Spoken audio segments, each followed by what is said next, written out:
É isso aí, piranhas, estamos de volta com as análises, e hoje vamos falar do filme Orphan First Kill, ou Orphan 2, A Origem, na tradução. Esse filme é uma prequela do filme de 2009, A Órfã, e aqui já observamos que existe um espaço de tempo muito grande entre um filme e outro. Demorou 13 anos para sair esse filme. Vamos começar falando do primeiro filme, já avisando que terá spoilers nesse vídeo. Eu acredito que A Órfã é um filme relativamente popular aqui no Brasil, e digo isso me baseando nas incontáveis reprises desse filme em canais de TV a cabo. O filme em si é ok, talvez não seja o melhor filme para se assistir caso você esteja cogitando adotar uma criança, ou até mesmo se você for uma mulher grávida, pois o filme aborda uma morte fetal. Mas fora isso, é um filme que eu até recomendo você assistir caso você esteja de bobeira e encontre o filme passando num telecine da vida aí, se bem que ninguém mais assiste TV a cabo, né? Agora eu vou ser sincero com vocês, eu não sou fã de filmes do gênero terror. Se o filme for de terror e também for bem escrito, com uma boa história e bons personagens, aí pode ser que eu goste. Mas eu não vou gostar de um filme só porque ele é de terror. Eu estou falando isso porque eu sei que tem uma massa de gente que gosta de filmes de terror, mesmo sabendo que são uma merda, porque querem ver o antagonista psicopata matando geral e tudo mais. É por isso que várias franquias do gênero lançam incontáveis sequências, cada uma mais bosta que a outra. Não é o meu caso. Eu não gosto de assistir pessoas morrendo das formas mais cruéis e explícitas possíveis de forma gratuita assim. Nada contra quem gosta, mas não é a minha praia, sabe? Eu gosto de coisas coloridas e positivas. Dito isto, é um mérito do filme A Órfã ter eu o recomendando. Logo de cara eu digo que a violência do filme não é tão explícita e frequente como outras obras de terror sobre serial killers. É mais um terror psicológico mesmo. Acho que nem dá para classificar A Órfã como um filme slasher, então se você é do tipo que gosta de ver tripas e cérebros, talvez A Órfã não vá te satisfazer, seu maluco. Em um resumo breve, A Órfã conta a história de uma família que tem 2 filhos e cuja terceira filha faleceu na barriga da mãe ainda antes de nascer. O casal resolve adotar uma menina de 9 anos chamada Esther. A Esther começa a infernizar a vida da família e, no arco final do filme, descobrimos que a menina é, na verdade, uma mulher portadora de uma rara doença que causa nanismo proporcional. Isto é, ela tem aparência de criança, mas, na verdade, tem 33 anos. Seu nome verdadeiro é Lina e ela é muito perigosa, tem sérios problemas mentais, tanto que estava originalmente internada em um hospital psiquiátrico. Conforme eu for analisando o segundo filme, eu irei comentando o primeiro para comparar. Ambos os títulos, Orphan First Kill ou Orphan 2, A Origem, sugerem que o filme é uma prequela. Agora, vou te falar a verdade, eu assisti até a metade do filme sem me dar conta de que se tratava de uma prequela. Isto porque eu não me recordava do final do primeiro filme em que, de fato, a Lina morre. Na minha cabeça, a Lina tinha dado um jeito de escapar viva da situação e foi internada em um hospital psiquiátrico, onde ela conseguiu escapar e repetir o processo de se passar por uma criança órfã para ser adotada por uma família. Agora, isso é um problema, porque o fato de eu não ter me dado conta de que o filme se tratava de uma prequela é porque o segundo filme é uma mera repetição do primeiro, com um plot twist no meio que, honestamente, fez o filme ficar ainda pior. No início do filme, o diretor do hospital explica para a visitante sobre o passado de Lina, e o que ele diz sobre ela é exatamente o que a gente já sabe. Ela tem essa condição médica e ela usou isso para tirar vantagens de famílias que a adotaram pensando que ela era uma criança, e quando ela não conseguia seduzir o pai, ela o matava. É justamente por isso que eu não me liguei que o filme era uma prequela. A Lina desse filme, descrita pelo diretor e o que a gente vê depois também, é exatamente a mesma do primeiro. Agora, eu entendo que o único motivo desse filme ser uma prequela é porque eles mataram a Lina no final do primeiro, e não daria para ressuscitá-la só para o estúdio ganhar mais grana com sequências desnecessárias. Mas o passado de Lina é algo interessante de se explorar. Por exemplo, toda família que a adota, ela tenta seduzir o pai. Talvez isso aconteça por causa de algum complexo de édipo extremo que ela tinha com o pai original dela. Talvez ela tenha tido ciúmes da mãe a ponto de matá-la. Apenas algumas sugestões. O título original, Orphan First Kill, que significa primeira morte, isto é, a primeira vez que Lina matou alguém, é mentira. A Lina que vemos no filme já matou várias pessoas anteriormente aos eventos desse filme, e não hesita em matar alguém a sangue frio. Seria interessante ver as primeiras famílias em que Lina começou suas killing spree, mas isso não é explorado no filme. Mas eu entendo que First Kill seja apenas um nome genérico para uma prequela ou algo assim. Agora vamos falar do filme em si. Como eu disse anteriormente, esse filme demorou 13 anos para sair. Não que tenha levado tudo isso para produzir, a produção começou começou ali por 2020. A atriz da Lina, Isabelle Fuhrman, tinha 12 anos quando atuou no filme original em 2009. Então é óbvio que hoje em dia ela já não se parece mais com uma criança. Por isso, vários efeitos especiais foram utilizados para fazê-la parecer mais nova. Eu vou ser sincero em dizer que eu nem fiquei reparando muito nisso, mas o fato de eu não ter pensado que a atriz parecia muito velha durante o filme significa que os efeitos especiais funcionaram até certa medida. Parte do entretenimento do primeiro filme é o fato de que nós não sabemos quem é a Lina, no caso, a Esther. A princípio, ela parece um anjinho de menina, mas o seu lado escuro vai se mostrando aos poucos, até que finalmente nos é revelado quem ela realmente é, dando início à parte final do filme. O desafio que um segundo filme sobre a Lina teria é o de trabalhar sem utilizar esse elemento de surpresa do primeiro filme. Nós, a audiência, já sabemos quem Lina é. E como a Lina do segundo filme é exatamente igual ao do primeiro, vai ser difícil para os escritores conduzirem essa história de uma maneira que nos surpreenda. Mas vamos ver o que eles fizeram. O filme começa no hospício original em que Lina estava internada, 2 anos antes dos eventos do primeiro filme. Uma terapeuta está começando em seu primeiro dia. Ela acaba sendo assassinada depois, e isso me lembra muito outro filme, Pânico na Floresta, não sei se é no 3 ou no 4, em que acontece exatamente a mesma coisa. Uma nova funcionária começa a trabalhar em um hospício e ela quer ajudar os pacientes. Ela tem boas intenções, só para depois ser assassinada a sangue frio. Acho que a mensagem aqui é que você não deve trabalhar com doentes mentais ou algo assim. E daí nós temos uma introdução à Lina. O diretor do hospício fala sobre ela para a nova funcionária. E a Lina então engana um dos seguranças para poder escapar do hospício. Lembra que eu te falei que no primeiro filme eles vão mostrando o lado escuro da Lina aos poucos? Isso acontecia em partes pelo escalonamento da violência. Primeiro a Lina mata um passarinho a sangue frio. Depois ela empurra uma menina de cima de um brinquedo no parquinho. Até que finalmente ela mata alguém que poderia descobrir sua verdadeira identidade. E daí ela ameaça as outras crianças da família e depois tenta matar o menino Daniel. E é aí que a merda bate no ventilador. A Lina só mata uma pessoa depois de quase 1 hora de filme. Enquanto isso, no segundo filme, em quase 20 minutos, ela mata 3 pessoas. É claro que nesse caso não há muito sentido em manter reservada as tendências assassinas da Lina, já que nós sabemos quem ela é. Mas a execução deixa muito a desejar. Primeiro, ela engana o segurança, que parece ser do tipo que gosta de menininhas, tá ligado? Ele então é seduzido pela Lina, que então o mata batendo a cabeça dele na parede, o que é uma baita idiotice, convenhamos. A Lina poderia ter pensado num jeito melhor de matar o cara, principalmente porque eu duvido que a condição dela não a faça ser mais fraca que uma mulher normal da mesma idade. Ou seja, o cara poderia facilmente conter o golpe dela. Isso também é meio fora de personagem para ela. A Lina do primeiro filme só matava pessoas que poderiam atrapalhar seus planos, ou o marido que não quis ceder a ela. Eu sei que a Lina sofre de sérios problemas mentais, mas é preciso ter consistência. A Lina do primeiro filme era especialista em manipular as pessoas, e ela poderia facilmente fazer com que esse segurança a soltasse. Até a novela Duas Caras acertou nesse quesito.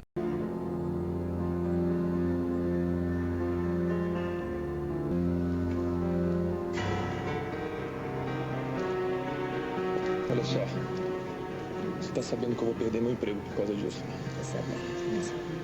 Mas você acha que convir que depois de tudo que eu fiz em você valeu a pena? Depois disso, a Lina segue fugindo do hospício, até que ela dá de cara com um segurança. Desta vez, ela o mata indiretamente. Ela pede ajuda a uma das pacientes que mata os outros em troca de balas. Essa é realmente uma ótima representação de doentes mentais, hein? Agora, observe o jeito que o segurança reage quando é atacado. Ele fica parado, com a arma abaixada, só esperando a paciente atacá-lo. Ela então pula nele, o derruba, toma seu cacetete e o mata. Esse talvez seja o segurança mais incompetente da história. E outra, se o pessoal do hospício sabe que essa paciente é instável desse jeito, por que ela está limpando o chão? Ela não deveria, sei lá, estar em sua cela contida? Ainda mais com seguranças incompetentes assim. Lina então se esconde no porta-malas da nova funcionária do hospício. Quando elas chegam em casa, tadã, Lina mata a mulher na porta da casa dela. Outra morte evitável, já que a mulher não havia percebido a presença de Lina. Aqui concluímos a grande escapada da prisão de Lina, uma verdadeira bosta. Se você quer ver uma fuga de prisão que preste em um filme de terror, assista O Silêncio dos Inocentes. Ela então sobe no apartamento e logo pesquisa sobre crianças desaparecidas na internet para poder fingir ser uma. Esse é um dos motivos que me fez não perceber que o filme se tratava de uma prequela. A Lina claramente já fingiu ser criança antes. Ela é profissional nisso, então se você não lembra lembra ou não sabe que ela morreu no final do primeiro filme, é fácil pensar que isso é exatamente o que ela faria caso fosse internada e escapasse da prisão. A origem que o filme mostra nesse caso é como a Lina fez para ir aos Estados Unidos fingindo ser uma menina chamada Esther, e como a sua família morreu em um incêndio. Mas honestamente, ninguém liga pra isso, não é como se você precisasse ver a história da Lina para saber que ela foi responsável pelo incêndio. Lina então acha um post de uma menina desaparecida na internet que é um pouco parecida com ela. Ela finge ser essa menina e então é devolvida para a família que mora nos Estados Unidos. A família é composta por pai, mãe e um filho adolescente. Eles são bem ricos e importantes na cidade. Logo de cara fica difícil de acreditar que essa família engoliu a Lina como a filha desaparecida. Pode ter passado anos, mas porra, essa família é burra, hein? Mamãe sabe. Ah não, peraí, a família não é burra não. O que acontece é que tem um plot twist por vir. Agora eu vou dar uma acelerada na história. Lina se integra na família como Esther e, é claro, começa a se apaixonar pelo pai da família. Os pais fazem ela ir na terapeuta da família, já que ela foi raptada e ficou anos longe dos pais. A psicóloga percebeu que a Lina está colocando uma performance, o que é admirável. Essa terapeuta é muito mais inteligente que a do primeiro filme, que acreditou totalmente na atuação de Lina. Talvez isso mostre que ela melhorou seu jogo de manipulação durante esse tempo. O investigador do caso da Esther desconfia da Lina, e assim como no primeiro filme, ela precisa matar qualquer um que investigue o seu passado. Depois que o investigador coleta algumas impressões digitais da Lina e vai para casa verificar se elas batem com as da verdadeira Esther, Lina o mata. Ah não, quem mata é a mãe. Peraí, a mãe? Como assim? O quê? O que está acontecendo?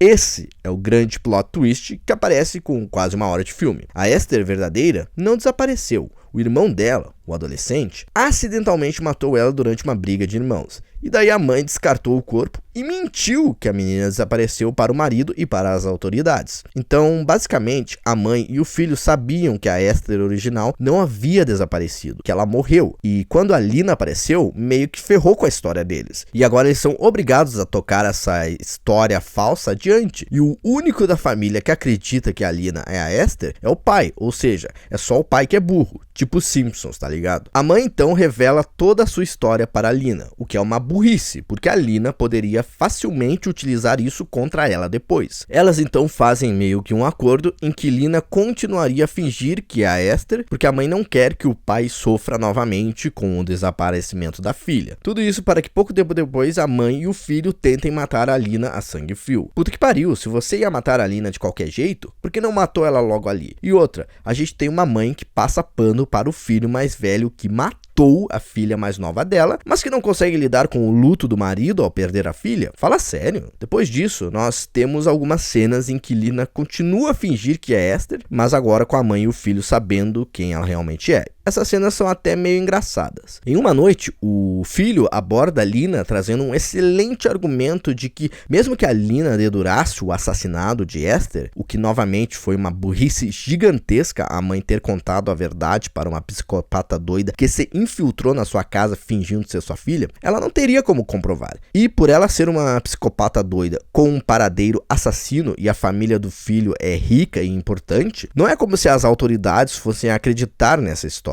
E isso nos leva a questionar, por que a mãe simplesmente não reportou Lina às autoridades? Não seria difícil colocar a culpa do assassinato do investigador em Lina. De fato, ela é quem iria matá-lo inicialmente. Daí você pode argumentar que a mãe colocou o corpo do investigador no mesmo lugar em que está o corpo da filha dela e Lina poderia usar isso como prova. Só que isso aí já é um nível de burrice que eu não vou levar em consideração. É muito fácil mexer os pauzinhos da história para que seja possível a mãe reportar Lina às autoridades. Só que daí o filme ia acabar muito cedo, né? Inclusive, esse filme já é 24 minutos mais curto que o primeiro. Eu entendo que o motivo dessa reviravolta no enredo acontecer é porque não dava para a gente ter o mesmo filme duas vezes. Porque fora os 20 minutos iniciais de origem, o filme estava tomando o mesmo rumo que o primeiro. A Lina finge ser a filha da família, daí alguém de fora ameaça descobrir seu paradeiro na metade do filme. Daí Lina precisa eliminar essa pessoa. Então Então, eu entendo que eles precisaram mudar um pouco a fórmula. Ou será que não? Como eu já disse, eu não sou fã de filmes de terror, mas a pira desses filmes de terror slasher não é justamente contar a mesma história repetidas vezes, somente mudando as vítimas. Não faria mais sentido se a série de filmes de A Órfã mostrasse a Lina se infiltrando em diferentes famílias e tocando o puteiro de diferentes maneiras? No início do filme, o diretor do hospício explica que a Lina se infiltrou em diversas famílias e, quando não conseguia seduzir o pai, o matava. Nós poderíamos ter diferentes filmes explorando diferentes famílias. De fato, essa família do filme 2 poderia ser uma família normal, não precisava dessa reviravolta. O fato de que a mãe, ao ver que tem uma criminosa psicopata que se infiltrou em sua família, decidir poupar sua vida quando ela estava com uma arma apontada para sua cabeça, por um motivo tão bobo, só para depois tentar matá-la novamente de diferentes maneiras sem sucesso,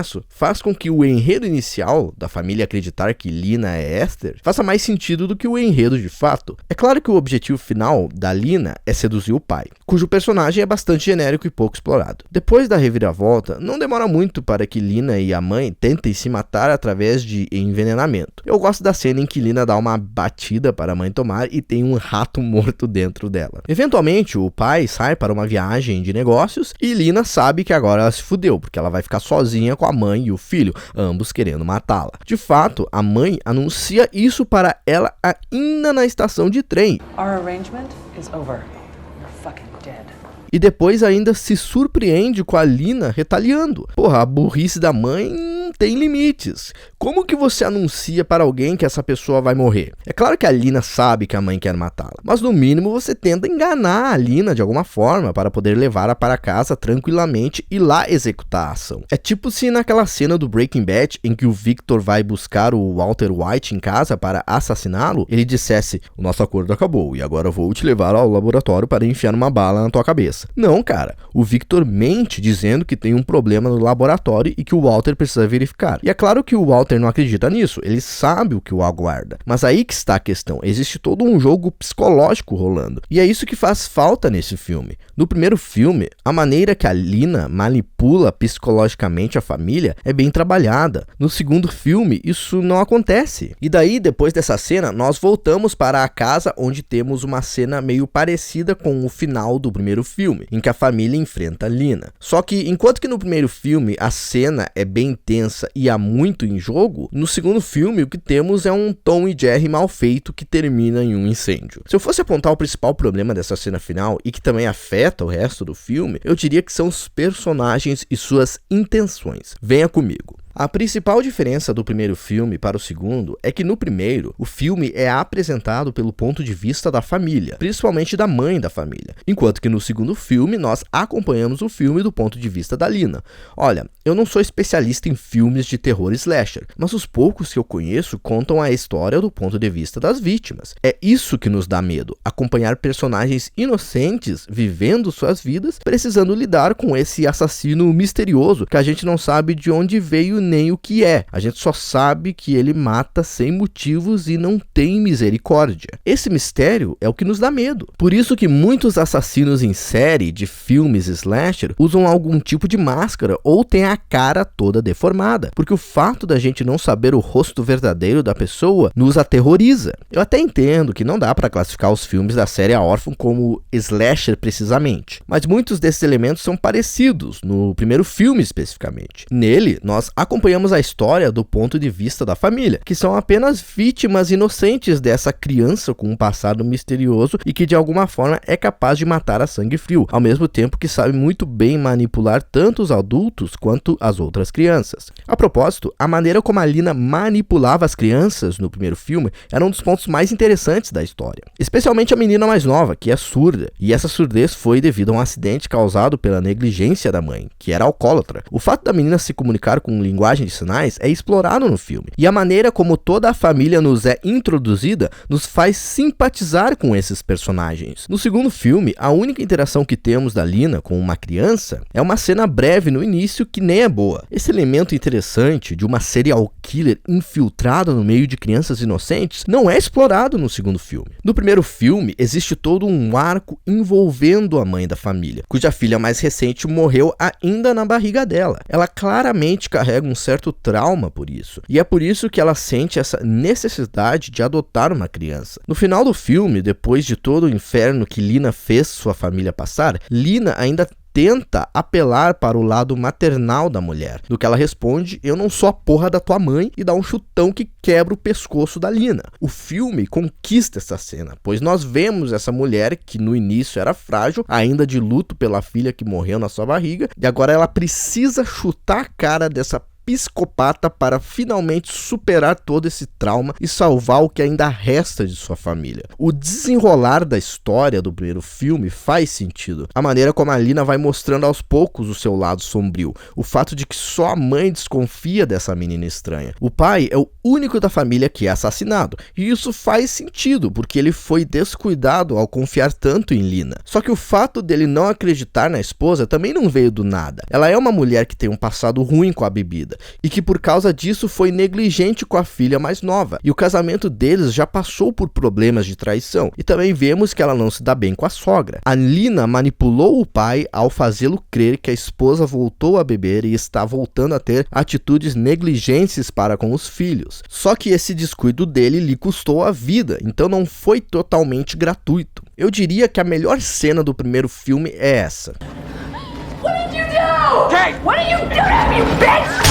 Stop! Orderly! Orderly! Essa cena é muito boa, porque depois de tudo que aconteceu, da Lina infernizar a família e de ninguém acreditar na mãe achando que ela é louca, o fato de ela tentar sufocar o Daniel, o filho mais velho, é a gota d'água para a mãe. Ela não aguenta mais esse inferno e dá um tapa muito bem dado em Lina. O filme conquistou essa cena. Dá gosto de ver ela dar esse tapa na Lina. Você torce pela mãe nesse momento. Depois disso, nós vamos para a parte final do filme, em que a mãe recebe uma ligação do hospício em que Lina estava internada. O doutor explica quem Lina é de fato para a mãe, e agora ela precisa salvar a sua família. Ela chega lá e encontra o seu marido esfaqueado e morto. E por mais que ela esteja de luto por isso, ela precisa se recompor para salvar sua filha dessa assassina psicopata. Essa parte do filme é muito tensa. Você se importa com o que acontece. Você quer que a mãe suceda porque ela estava certa esse tempo todo. E principalmente, você não quer que nada aconteça com a menininha inocente. Olha só o rosto desse anjinho, cara. Se qualquer coisa acontecesse com ela nesse filme, eu ia pessoalmente na casa do diretor dar um tabefe nele. E nesse momento, a Lina é a perfeita antagonista.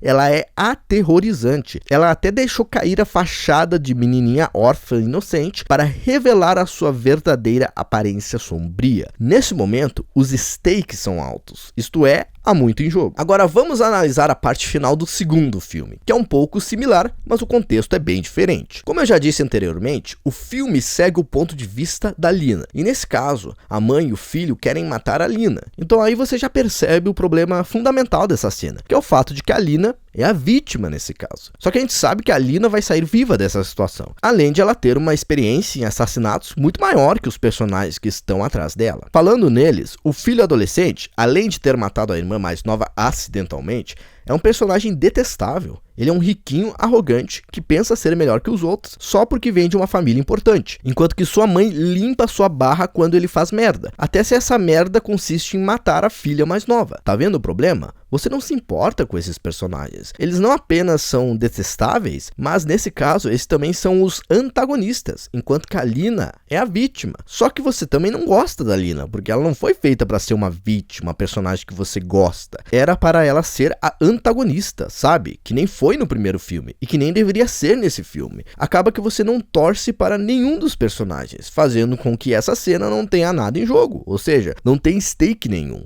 E não é porque você já sabe como vai terminar por ser uma prequela, mas é porque você não se importa com nenhum desses personagens, então o que vai acontecer com eles é trivial. O único personagem inocente na história é o pai, só que ele é tão pouco desenvolvido que você também não se importa com ele. Seguindo com o filme, a Lina tem um confronto com um moleque, que ela mata, e você até gosta de ver ele morrendo, porque ele é um moleque arrogante e detestável. Depois ela tem um confronto com a mãe, em que uma delas liga o fogão sem motivo aparente, e depois ela tem um confronto final no telhado da casa, enquanto as chamas se alastram no interior. E é nesse momento que o pai aparece para tentar salvá-las. E daí a mãe cai e morre, daí a Lina tenta ficar junto com o pai, mas ele descobre que ela não é quem aparenta ser, e daí cai e morre também. A casa pega fogo e Lina sai viva. E essa é a lore da órfã que honestamente ninguém estava interessado em saber. Aparentemente eles não têm IML nos Estados Unidos, porque uma autópsia mostraria que o moleque foi esfaqueado mesmo com seu corpo carbonizado. E outra, uma menininha que saiu viva de um incêndio certamente teria que passar por uma consulta médica para saber se está tudo bem. E nesse momento qualquer médico competente descobriria a verdade sobre Lina. Mas nos Estados Unidos qualquer consulta médica é cara pra caramba e o Estado jamais arcaria com esse custo. Então eu até engulo que a Lina foi direto pro orfanato sem sequer fazer um exame médico. Uma coisa interessante desse filme é que, se você não assistiu ao primeiro, há chances de você ficar do lado da Lina conforme a história progride. Sim, ela mata algumas pessoas inocentes no início, mas isso porque ela estava escapando do hospício.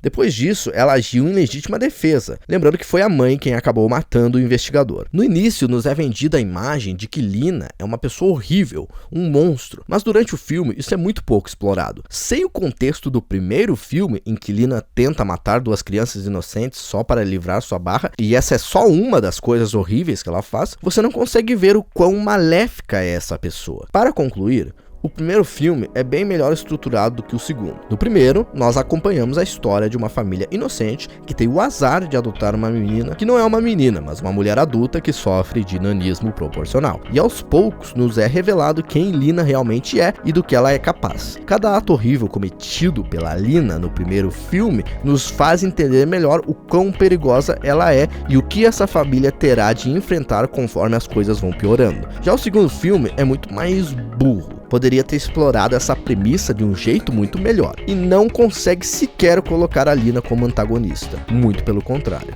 falha até nisso. Esse filme não merece o seu tempo, nem mesmo se você for fã de filmes de terror, slasher, trashzão, porque fora algumas mortes no início, o sangue é muito pouco presente nesse filme, e as cenas que deveriam ser de terror não são nem um pouco tensas. Enquanto que o primeiro filme é um bom terror psicológico, o segundo filme esqueceu da parte psicológica, nem sei se dá para classificar como terror, talvez como terrível. Se você quer assistir um filme que trabalhe com um conceito parecido e que seja muito mais inteligente e profundo que o segundo filme de A Órfã, assista O Pequenino. Muito obrigado por ter assistido esse vídeo até aqui, deixe seu like, se inscreva no canal e até a próxima.